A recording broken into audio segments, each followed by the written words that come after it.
This week on the It's a Monkey podcast. We could look at the whole of all of computing and internet networks so far as being one first era of transferring simple information openly on the internet.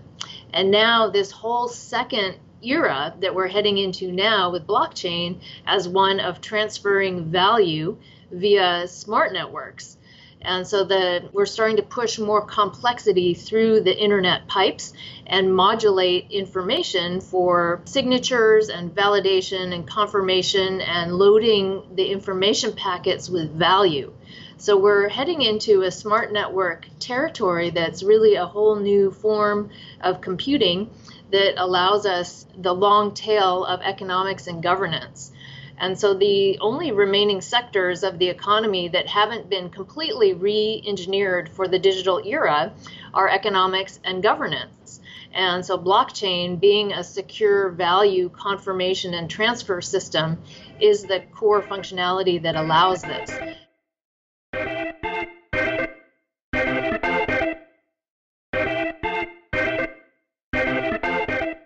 Good morning, good evening, hello, wherever you are in the world. It is Friday, August the 4th, 2017.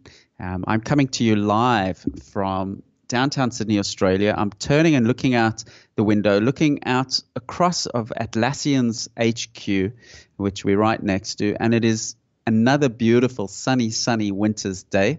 Wherever you are in the world, if you're not in Sydney, Australia, your weather's probably worse than ours. We are incredibly lucky. Thank you for joining us on the podcast. It is episode number 101. Now, before I get into this week's podcast, if you missed episode 100, you really got to go back and have a listen to it. Kevin Kelly, who is one of the founding editors of Wired, and he's written a new book about the future of technology. I had a chat to him. He's an absolute super smart, super articulate guy, and we had a fantastic chat, and it's really been one of my favorite interviews. I say that a lot. It's hard to choose. They like my children, they're all different and they're all good, but Kevin Kelly was a real special one in episode 100. But we're going to get right into episode 101. As usual, I have Kate Frappell, who's with me from Whistler in Canada, working remotely. Kate, thanks for joining us. No worries. It's good to be back again. We've got a fantastic interview now. Of course, everyone these days in our industry is talking about blockchain, Bitcoin, cryptocurrency, and I chatted with Melanie Swan, who's the author of Blockchain, Blueprint for a New Economy, and also the founder of the Institute for Blockchain Studies. And boy, did we have an interesting chat. So if you're interested in blockchain and Bitcoin, and let's face it, who isn't? And let's face it, who totally understands it as well? I think there's about 3 people in the world that totally understand it. And so we all got so much to learn about it. And I had a fantastic chat with Melanie about that. Remember, you can follow us on Monkey Podcast on Twitter. You can subscribe to receive an email when we release a new podcast. And please share the word about the podcast. We really love to hear from everyone. Let's get straight into a couple of news items before we go to the interview. Kate, interesting to see there was something that popped up on my Facebook feed that hackers are now able to, if you share a photo like a peace sign, they are able to extract your fingerprint and use that to hack any biometrics that use your fingerprint. Tell us a little bit more about this story. Yeah, so I guess all these people that have been putting up their peace sign fingers in their photos need to be a little bit more careful, because photos that are taken within 3 meters and that are particularly clear and well lit, hackers can actually extract your fingerprint and use it to get into your devices or anything where you've used your fingerprint as a form of security. I think it's really a thing in Japan, isn't it? It's like, for some reason, it's a cultural thing to do the peace sign on every photo, right? I see them down at Bondi Beach, and when I was in Japan, it's like it's almost every single photo they do the peace sign. So in some cultures, it's going to be more of an issue than others, I guess. Yeah, definitely. And like, interestingly, the people who have figured this out are the Japan's National Institute of Informatics. So yeah, they've actually studied this, and they've studied ways that you can actually get around it, which probably won't be accessible for another 2 years. The solution that they're working on is actually some kind of like a transparent sticker that you wear on your fingerprint, on your top of your fingers, and when you take the photo, it disguises your actual print. What about the opposite, where you have sort of like a two-factor auth, in the sense of the device actually checks if that fingerprint is from a sort of live, finger that's got, blood or pulse running through it? I mean, that's So that's the other solution. I think it's a company called Goodix, and they've got a live fingerprint scanner. So it's like an infrared analysis of your tissue and your pulse. So it's, I guess, an extra layer there. So it's not really relying on just the print. It's relying on the fact that it's a live print. Yeah, it's always a cat and mouse race, isn't it? But security is just becoming a bigger and bigger. I think the stakes are getting higher and higher. As everything of ours is online, the stakes are so high that if someone can actually, penetrate the system, they've got access to your entire life. Yeah. I mean, even in Japan right now, if you can register your credit card and your fingerprint together and make purchases that way. Interesting. Do you use any biometric sort of fingerprints on your iPhone or on any other device?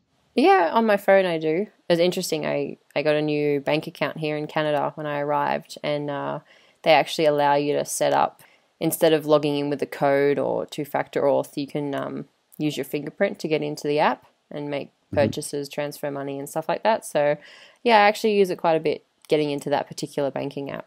Otherwise, yeah, some sign-in things like, when you clock in for some jobs, I've seen people are really big on it. And in America, they're big on fingerprints and stuff at the airport. I saw another video of a company in the States that's offered employees to embed a tiny little, it looks like a little piece of rice in their finger. And it's like a smart chip, and that's used for the vending machine. It's used for the security access, and people they actually inject it and actually embed this little chip inside their finger. It's not a bad idea. People are already injecting stuff, so. Yeah, there was a chap in Sydney that, in Sydney we've got a smart card system for our transport, and he embedded the smart chip for that card into himself. Which I feel like that's a bit much.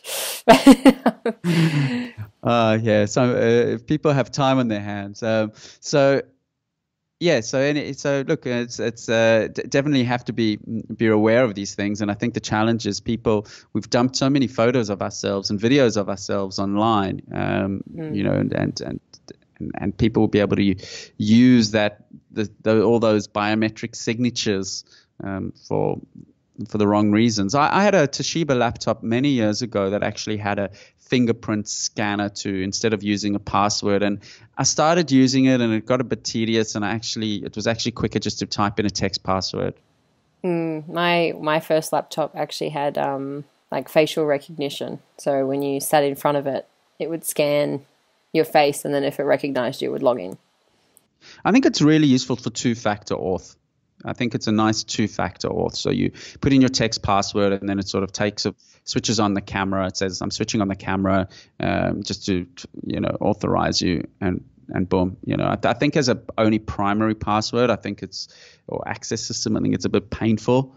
But on the odd occasion, as you say, for banking apps and things like that, it's better than tokens and text messages and, all those physical tokens. Some of the banks in Australia use the physical tokens, which are a royal pain as well. And the battery goes flat and you lose them. And so, yeah. But, it's not fun. The only thing with like biometrics is you can't, if it becomes big enough and people hack it, it's not something you can change.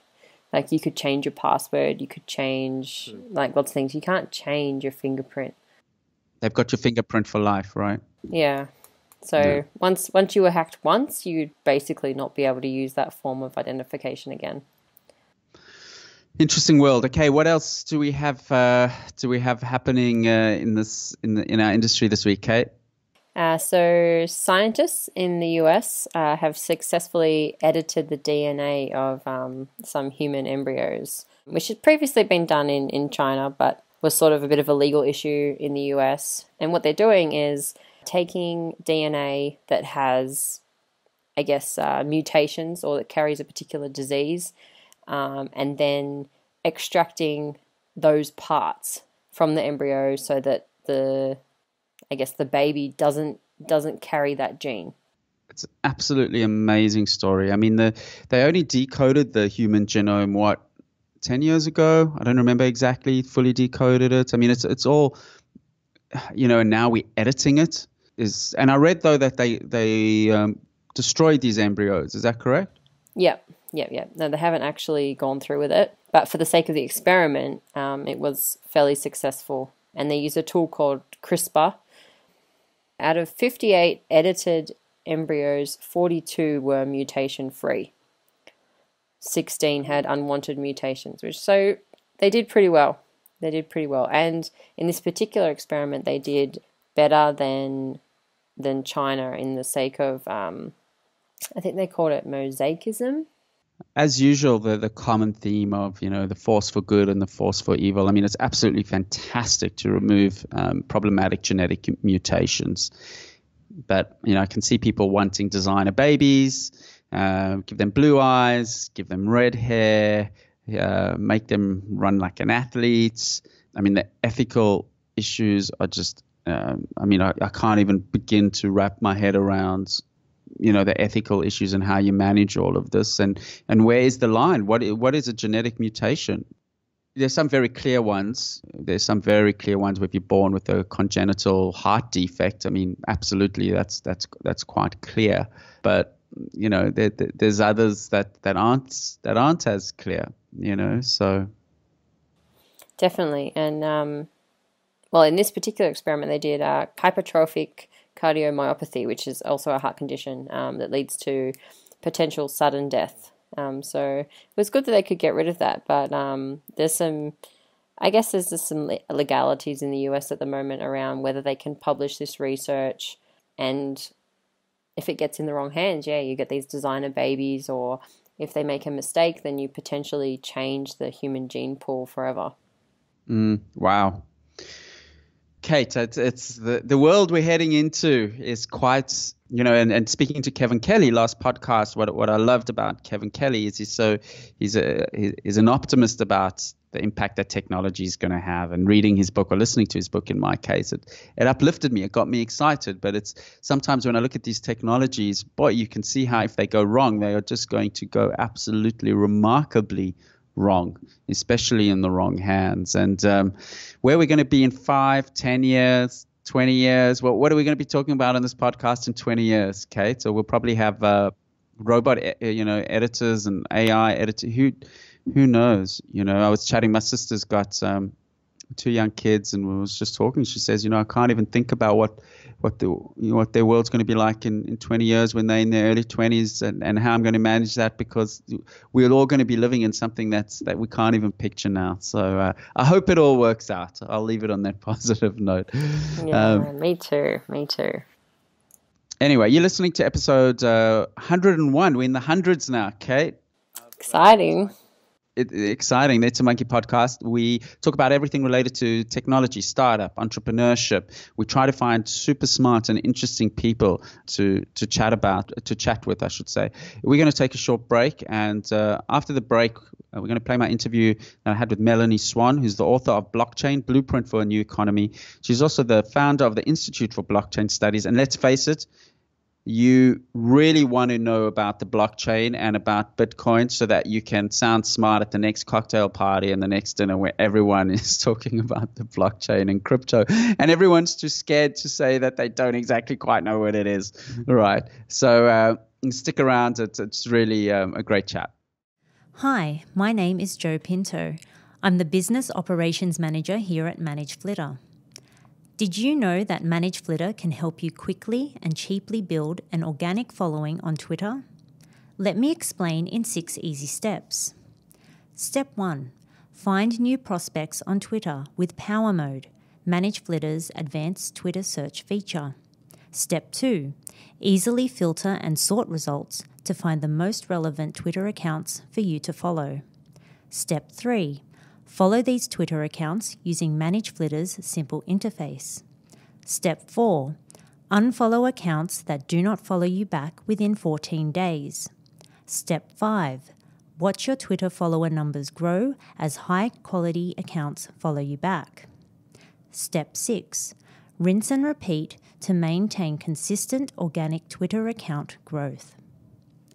Feel free to drop by ManageFlitter.com to trial our product or email us at contact@ManageFlitter.com to schedule an obligation-free walkthrough.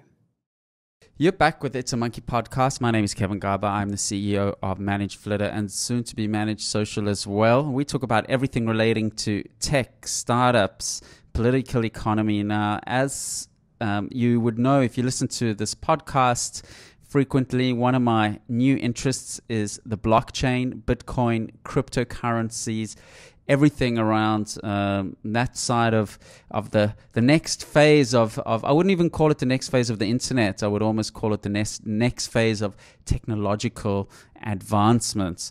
And I'm very excited to say that I've tracked down in New York one of the authors of one of the best-selling blockchain books, a book called Blockchain: Blueprint for a New Economy, and also a blockchain theorist at the New School for Social Research, amongst many other things. Melanie Swan, thank you so much for joining us on the podcast. Thank you very much for having me, Kevin.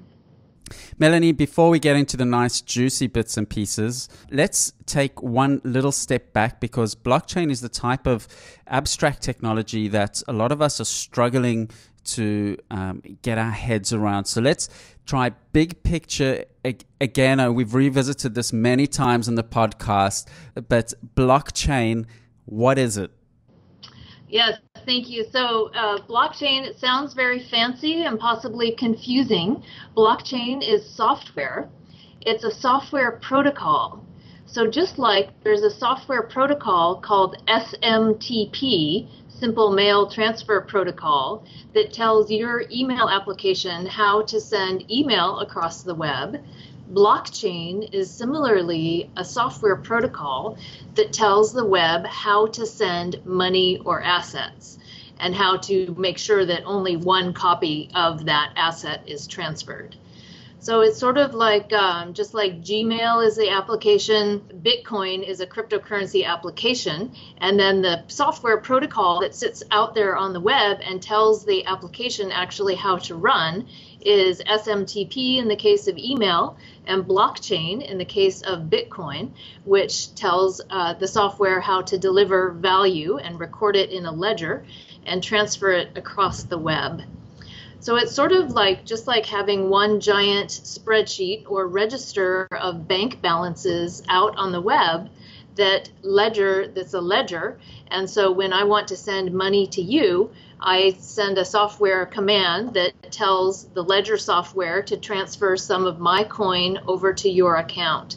And the reason it's important to do this in a certain way with cryptographic protocols on the internet is because we don't want the double spend problem.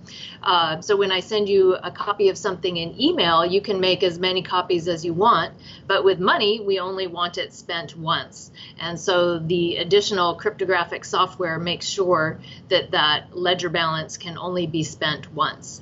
But inherently, blockchain is just a payments method. It's a software. It's a better version of a VPN. It's a way of securely transferring value over the internet. Now, you break down what you see as phases of technological developments on the blockchain as sort of phase one, which you call the cryptocurrency phase, I believe, building cryptocurrencies on the blockchain. Phase 2, which is smart contracts, and phase 3, which I actually find by far the most interesting phase, which is using the blockchain for management and transfer of intangible assets. Now, cryptocurrency, most people have already had some experience, and with Bitcoin has been in the press for quite some time. phase 2 smart contracts. Ethereum has really, gained a lot of press and a lot of interest, and ICOs has gained traction. So we're almost screaming through phase 1 and phase 2. Talk to us a little bit about the phase 2, phase 3. I mean, is it moving that fast that we can start looking at phase 3? And are people already implementing interesting implementations of phase 3 of the blockchain for that intangible asset side of management and transfer? Mm-hmm. Yes, I think already what's been surprising is how quickly blockchain is starting to be adopted. That said, it will still be decades for it to roll out substantially. The initial internet took 30 to 40 years to roll out, and 15 years alone for when corporate email was the main killer app. But right now, every different industry is starting to look at blockchain and trying to understand how to separate, how to decouple the human decision-making parts of processes from the automatable execution parts of the process of doing business. And so this is true in financial services and digital payments, supply chain logistics, healthcare, Internet of Things. So every different industry has a variety of different kinds of blockchain applications in all of the phases I laid out, which is number one, simple transfer of currency in the immediate spot market, and then smart assets or smart property, having digital cryptographically activated assets that can be registered and transferred on the blockchain, say in the case of a custom shipment, tracking the provenance of the goods across the different ports they go through.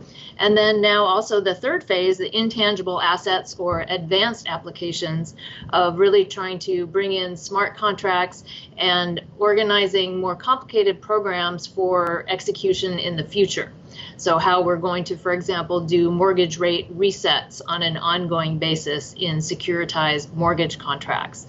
And this takes advantage of some of the proof of existence functionality where with a cryptographic hash, we can confirm the contents of any digital asset and then book it to the blockchain with a time date stamp. So we know what that particular asset looked like at a particular time, and it can be validated at any future moment.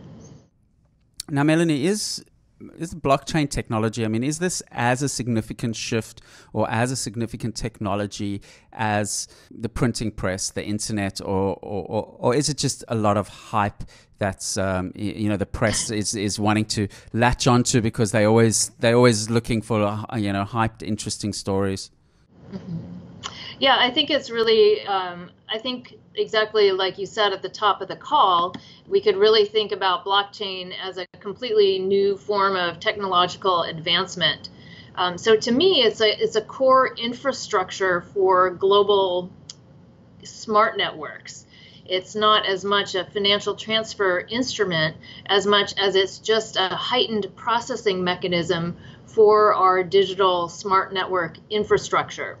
And so we could look at the whole of all of computing and internet networks so far as being one first era of transferring simple information openly on the internet. And now this whole second era that we're heading into now with blockchain as one of transferring value via smart networks. And so we're starting to push more complexity through the internet pipes and modulate information for signatures and validation and confirmation and loading the information packets with value. So we're heading into a smart network territory that's really a whole new form of computing that allows us the long tail of economics and governance. And so the only remaining sectors of the economy that haven't been completely re-engineered for the digital era are economics and governance. And so blockchain, being a secure value confirmation and transfer system, is the core functionality that allows this. And so just like we saw the long tail of content with Amazon and eBay, where you could find that one book that you really loved or that one musical artist, and the two parties could meet across the internet, Similarly, now we're starting to be able to give the power of the economic printing press, if you will, to everybody worldwide. And so we can have long-tail economics and governance systems that were born into one economy and one government, and we never really think about the possibility of having different frameworks for economics and governance. But now with blockchain, there's nothing rooting us to the geographic territory or system we've been in. And so I don't see it as being conflictual as much as just having more. So there'll be multiple choices in the kinds of economic services we might like to design and participate in. And this is very important for, blockchain is an important leapfrog technology in the sense that just like cell phones were a big leap forward in developing nations, similarly, it didn't make sense to build out copper network, plain old telephone service to every last corner, every last mile of the world. And similarly, now it doesn't make sense to build out brick and mortar bank branches to every last neighborhood in the world, the 4 billion underbanked and the 2 billion unbanked.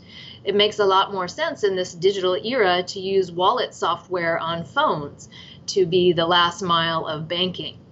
And so for financial inclusion, blockchain is an extremely important leapfrog technology, the next one that we're now seeing after cell phones. So the power of the printing press in terms of anybody can participate in economic systems and realize financial inclusion, perhaps as a basic human right, is an important step forward, I think, globally for our human society. Do you think that the blockchain could disrupt the fact that the nation state is the geopolitical unit? Do you think it could actually disrupt the nation state itself? I think that's certainly that's the viewpoint of some blockchain supporters, the more libertarian-oriented group, and that is a potential implication. So I think it will be like a lot of things. For example, the major newspapers in the world did not go away just because we have blogs and Instagram and Twitter now, but it did force them to redefine their value proposition to their consumer. So I think governments have had a monopoly so far and haven't really had to think about the best way to deliver value-added services to citizens. And this is a completely new mindset. I think governments will become a lot more responsive and efficient and participative with citizens. So I think what will happen is that just like not everything becomes decentralized just because it can, that there'll be efficiencies, more natural efficiencies between some systems still are well organized hierarchically, like the size of the firm, and other systems are more efficient in decentralized organizations. So I think there'll be more of a better fitting process of what makes sense for a large federal government to provide and what kinds of other services make sense to have other providers offering. I found it, really interesting where you mentioned economics and governments are the two areas that the internet hasn't really disrupted per se. I mean, I think indirectly, one could probably argue that things like Twitter have disrupted, things like the Arab Spring. It was a catalyst for the Arab Spring and aspects like that. But what I'm interested in finding out more about, you mentioned the blockchain could actually free millions of people from poverty, right? Now this is where I really love technology as an enabler. I met someone recently who was one of the first Australians to receive a cochlear implant. She was born deaf and now she talks almost normally and can hear normally. And I really get a buzz when I see technology having this grassroots impact. I'm not really a tinkerer for tinkerer's sake, but when I see an outcome like that, that's powerful. And when I read that statement in one of your presentations that the blockchain can free people from poverty, that really spun my propeller, so to speak. Talk us through, you note here, uplift 2 billion people out of poverty overnight, for example, through helping with things like free remittances. Right, exactly. So some of the different UN and World Bank, IMF studies suggest that there are 2 billion of our 7 billion people that are unbanked don't have any kind of access to banking or credit services, and then another 2 billion that are underbanked, which are basically deemed unattractive, not really profit-worthy customers by the current brick-and-mortar banking system that tends to focus on higher value clientele. And I think it's just because we haven't had an effective model for reaching more people. So exactly like cell phones reach everybody worldwide on a practical basis. Similarly, there can be banking applications on smartphones and traditional clamshell flip phones via SMS. So a whole suite of digital banking services can be rolled out effectively overnight to the 2 billion unbanked persons in the world, and also these other 2 billion underbanked. And so one of the most obvious kinds of services that there are several Bitcoin startups working on is the international remittance market, which can take 10 to 40% commissions and take days and weeks for one party to transfer money to a family member or another party. And this is why transferring cell phone minutes effectively with using cell phone minutes as a currency with the M-Pesa system was hit a big need in this transferring money back to your family in another region of the country or another country. And so this could just immediately make a difference in uplifting 2 billion people out of poverty overnight. And there are several Bitcoin startups targeting this because it is such an obvious thing, just the ability to transfer money to somebody at a different place in the world.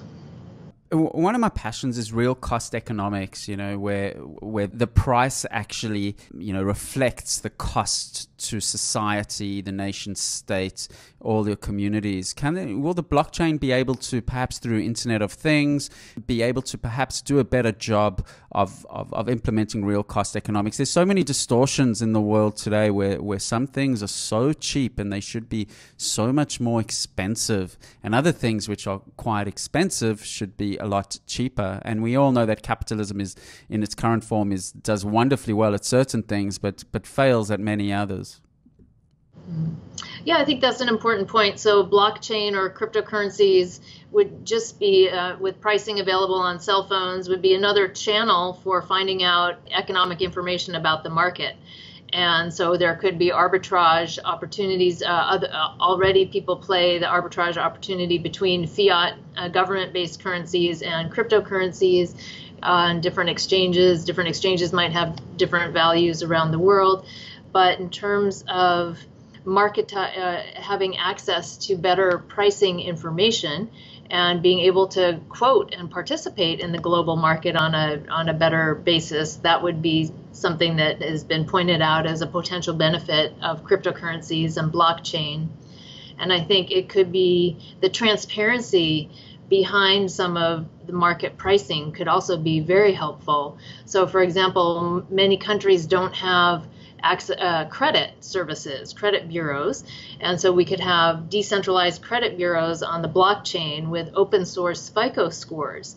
So even how your credit score is determined is a black box mystery to most people worldwide and unavailable to many people as well. And so not just pricing of goods and services, but also how determinations are made in the financial services market about access to credit could be another big opportunity of blockchains.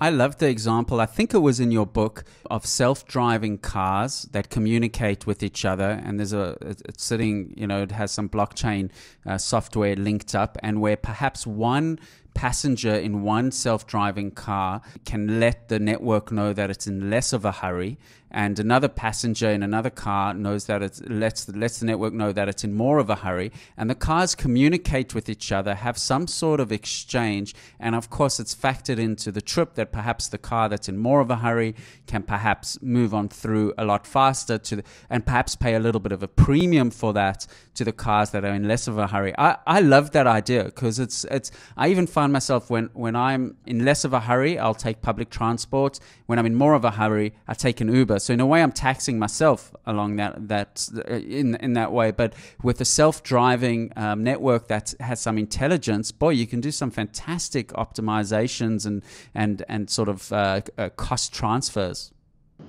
Yes, I completely agree. And that goes back to your last question as well, which is that I think the farther future is automatic markets. So smart resources price themselves. You don't need the involvement of the passenger in the car. The smart resource knows the market for its services right at that moment and can negotiate with other parties on the network.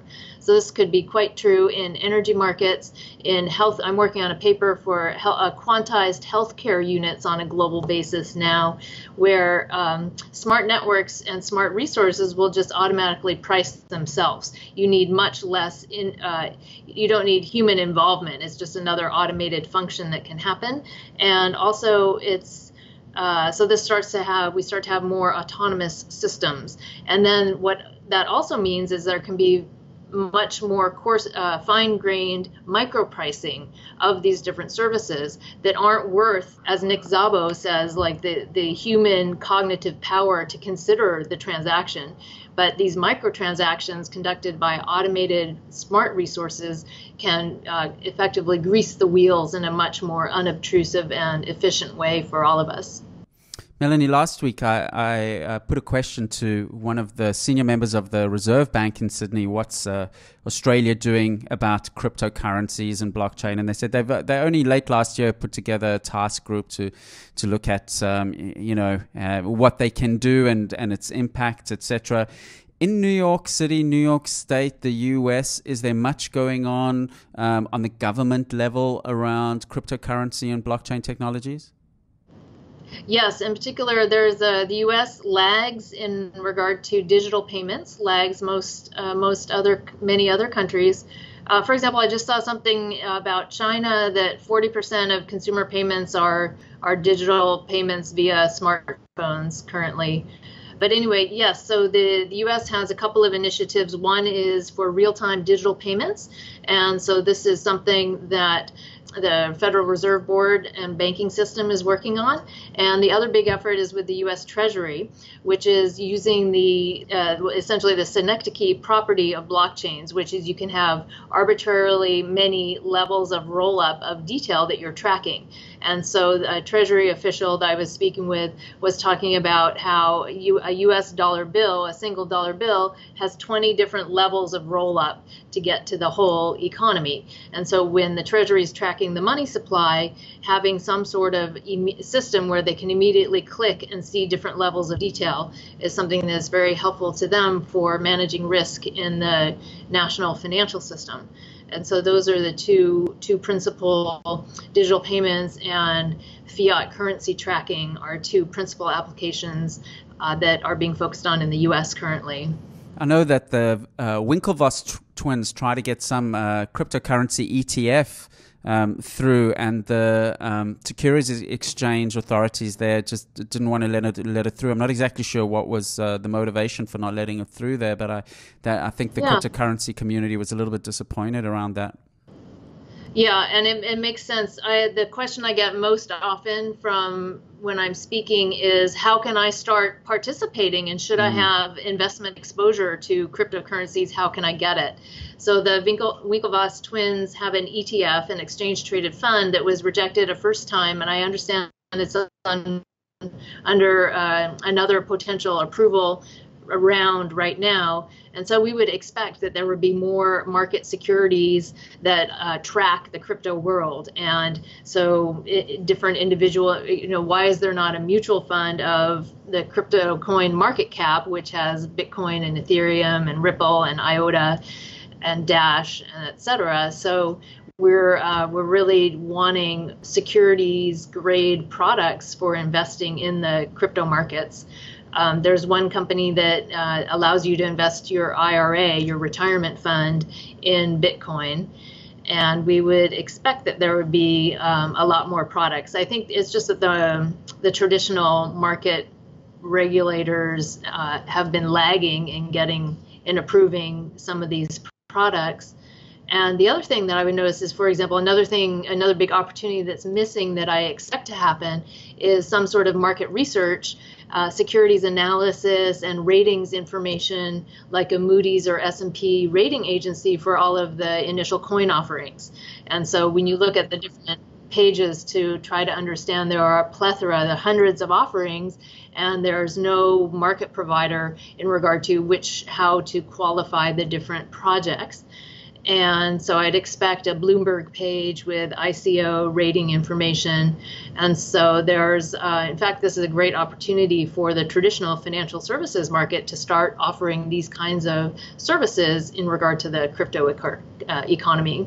It's also a great opportunity for the traditional financial market services to offer things like hosted cryptocurrency wallets, because they've traditionally been, the source of trust, probably more than any other institution in our nation state. And cryptocurrency wallets are being hacked. I believe Tim Lee, who we've spoken to previously on the podcast, another blockchain expert, he says 30% of wallets have been hacked. So be careful where you store your cryptocurrency. So they're been a little bit slow. What are the American banks? I know the Australian banks have been looking at it. There's nothing that's happening yet. American banks, what's going on in the landscape there with respect to crypto? Yes, also lagging. So I think the British banks are perhaps in the lead here. HSBC, in terms of at least a strategic plan for a crypto wallet to target new customer segments that aren't the traditional customer segment. So in making their market larger. But yes, exactly. Until we see the Morgan Stanley crypto wallet that I can do some digital investing with, or the Chase Manhattan wallet, exactly, I think that the main way that blockchain will roll out to a very large adoption audience is via the consumer, and they're the trusted brand. And so just like I didn't get an ATM card from some random website, I got it from my bank. So when the trusted names of the consumer banks and the investment banks start to roll out crypto wallets and crypto solutions, then that's when we'll really see a lot of adoption. And the technical, so they're working out I would characterize the phase of the industry adoption as exploratory at this moment. Melanie, do you think the Fed and the government, the US governments, are concerned about the US dollar losing its place as being the ultimate store of value in the global economy? And I mean, I think if I was them, going really deep into the crypto side of things, so they can, have a strong finger in the pie and a say around that part of things. I mean, Bitcoin has become a store of value for people from countries where there's a lot of instability, and it seems to be doing an incredibly good job of holding that value, better than, at least a lot better than those unstable regimes. Yeah, yes, definitely. So I think for any fiat currency, the idea would be to try to understand how to innovate within this new paradigm and offer a crypto version as a complement to the existing currency, not just to hide away from the possibilities. So I think the successful countries will figure out how to conduct certain federal fiscal operations with cryptocurrencies. And maybe first it will be with crypto-denominated bonds or other kinds of specific financial instruments, or implementing a guaranteed basic income initiative in a cryptocurrency. So I think what we'd probably see from smart, adaptable governments is rolling out crypto for their own purposes in limited market areas. What I found interesting as well, I think, again, it was in your book, you mentioned that there is a use case, particularly now that blockchain technologies can support it, for not buying assets, but almost like assets as a service, right? So you mentioned, we used to all buy music, and now most of us use Spotify or some form thereof, Google Music or Apple Music, where we actually, pay a subscription, but we get access to the benefit of the assets. I found that really quite intriguing, particularly in Australia, where we essentially, for most part, got two dominant cities, and we're a huge empty country, and two little postage stamps pieces of land have incredible prices that most people can't easily access. Property is treated for the most part as a normal good, even though it's absolutely not. And yet people all want to buy this asset because that's the way they can lock in the benefits of this asset. I was trying to get my head around a little bit how this could play out, particularly with something like property. Right, because there's what you point out is a scarcity. We're a constrained market of lots of scarcity of one kind of asset and an abundance of another kind of open land asset that's not in not as much high demand. And so the whole process hinges on uncertainty.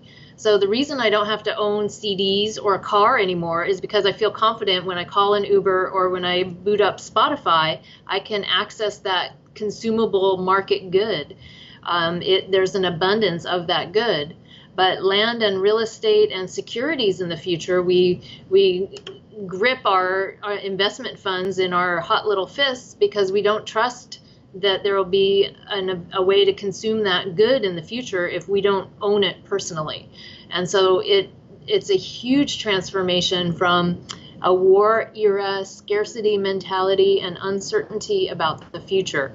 And so this is why smart contracts can be so important, because they lock us into different kinds of future consumable cash flow streams and start to unshackle our scarcity mentality and allow us to think more abundantly. I don't have to own a house, or I don't have to own securities for the future. I can own securities as a service that are blockchain based and that will deliver me an income stream with a smart contract, so I don't have to worry about my future. And this could really unlock, I think, a lot of human cognitive worry and energy towards a better quality of life for all of us, if we start to think about, if we felt more secure about the financial future. I mean, it's interesting. I think Airbnb is almost like a quarter of the way there, right? There are some people, I think James Altucher, who's in your part of the world, he does a podcast, and he says he doesn't get into long-term leases. He doesn't own property. He just stays in Airbnb properties. And in a way, that is property as a service, right? Yep, absolutely. Absolutely. And so now we just need to do it with securities as well. He's guaranteed access to property because there's always supply there, and he doesn't have to worry about the availability. Melanie, how did you get into blockchain and crypto, and what was your path into this interesting area? I've always been interested in emerging technologies. I have a genomics startup. I have more and more things in the world have started to become a math problem with software technologies. And I have a background in optical networking and interoperation of global internet networks. And so to me, I knew of Bitcoin. It's a better version of PayPal. It's a digital payment thing. It sounds interesting, sounds valid, sounds useful. But then when I heard about smart contracts, and I realized that we can really reinvent not just economics for this current spot market, but the future obligations of securities market, as well as the entire legal services market by putting contracts online and doing our voting online in finally a way that might work, I realized this is just a transformational global network infrastructure technology, and it allows us to get into a much more heightened, high-performance smart network automation era, and that this is going to be important because we have humans and machines in much tighter integration and collaboration. And so when I really realized it's a transformative network technology, that's when I got really excited about it. Have you been inspiring other women to get into what this can be a little bit of a geeky sort of, at the moment, it's very sort of, experimental, geeky, enthusiast type environment, and encouraging more diversity in that scene? I have no idea. I think blockchains are an exciting technology, and when I've seen anybody hear about it and think about how it might work in an area they're familiar with, they tend to get excited about it. And so that's women and men, that's people from every different kind of country, that's different age groups.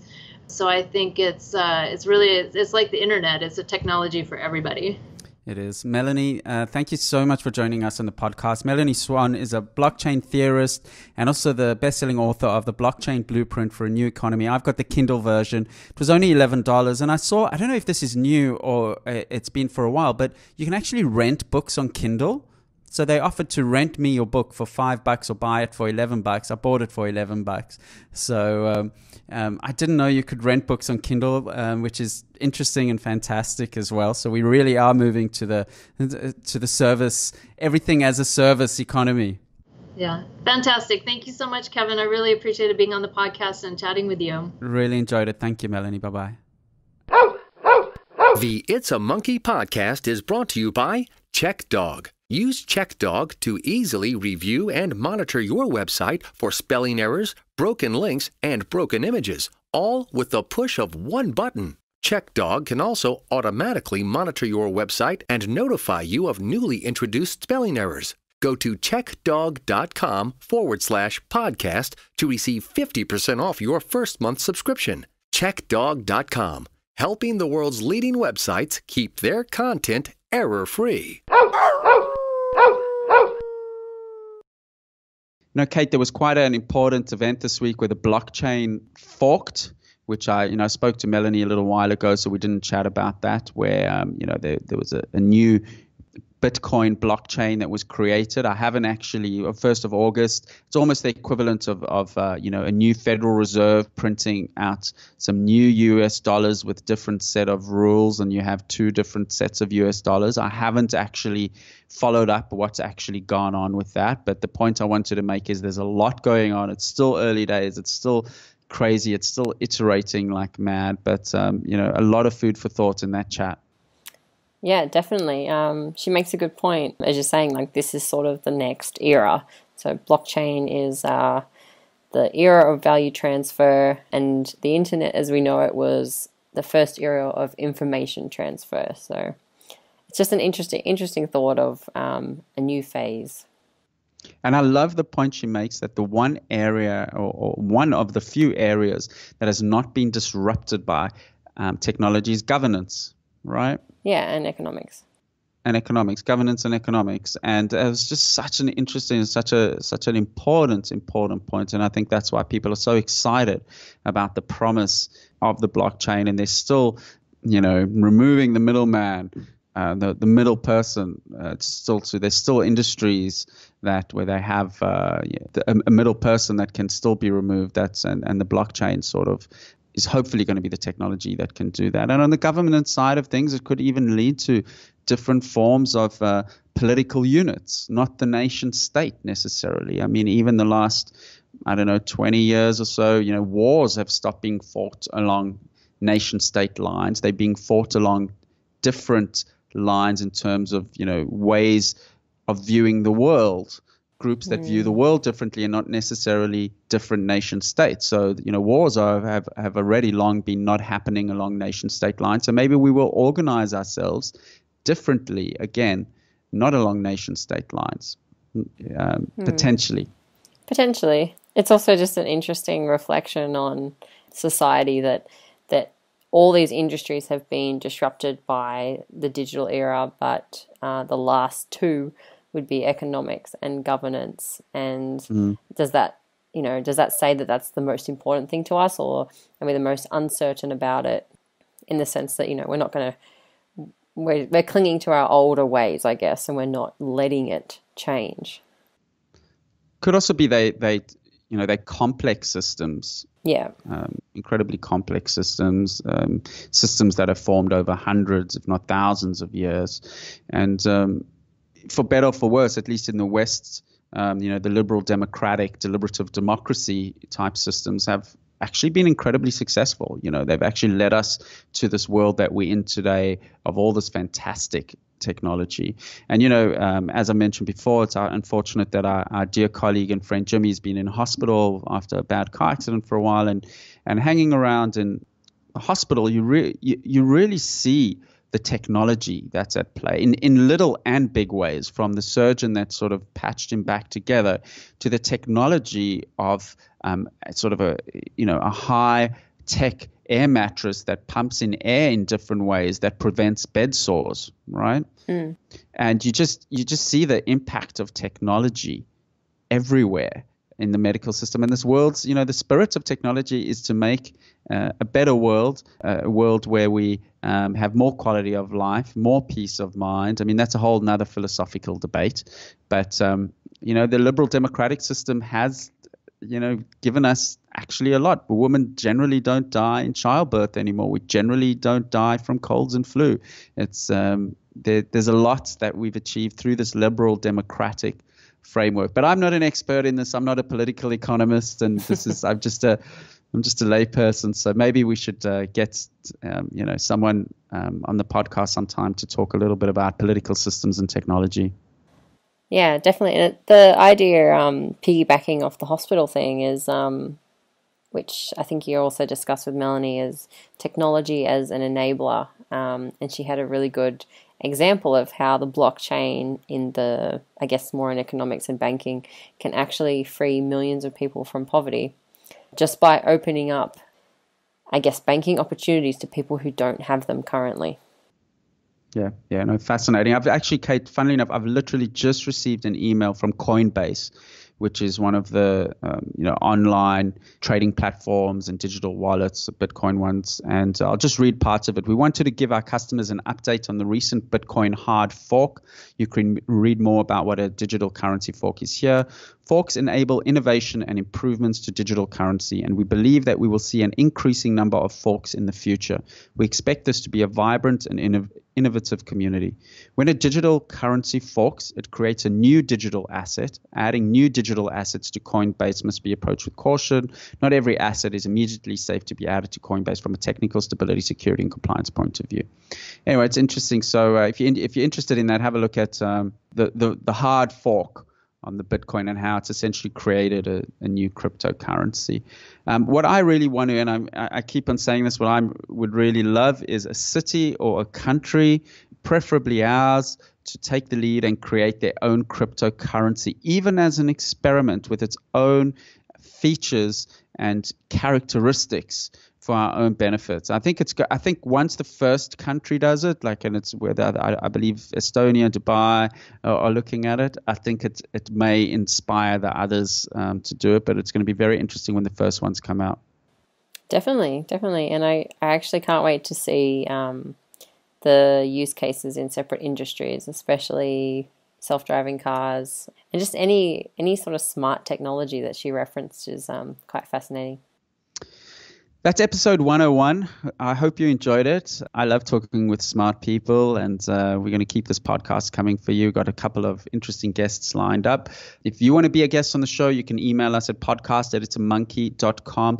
Also, we haven't had one for a few episodes, but if you're a new startup or an existing startup, a small business, and we're happy to give you free promotion. So all you have to do is send a 30-second audio file. Tell us a little bit about your business, and it won't cost you anything. It's our way of giving back, and you'll get the link on our show notes as well. So you literally just have to send us an audio, and it also exposes our users to interesting new companies. So it's a win-win-win, as they say. Thank you so much for listening to the podcast. We'll catch you next week, and hope you're well wherever you are in the world. Thank you.